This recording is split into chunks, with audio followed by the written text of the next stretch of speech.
Menurut dua ulama iaitu Al-Hallaj dan Ibnu Arabi, Muhammad itu ada dua makna, iaitu yang menempuh al-maut dan tidak menempuh al-maut.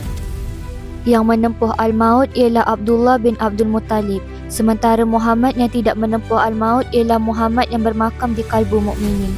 Kalau Nabi Muhammad yang paling muda, sementara roh Muhammad yang paling tua.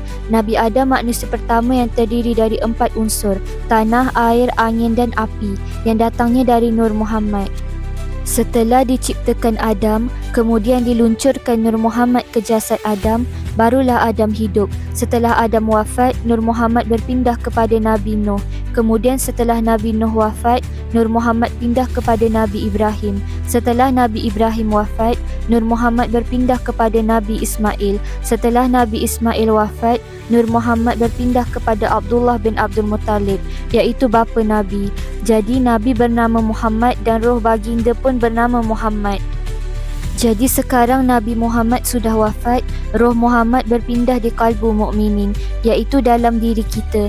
Dengan lahirnya Muhammad, rahmat batang tubuh kita. Kalau orang hakikat membaca selawat kepada diri, kerana mereka tahu roh Muhammad ada pada diri.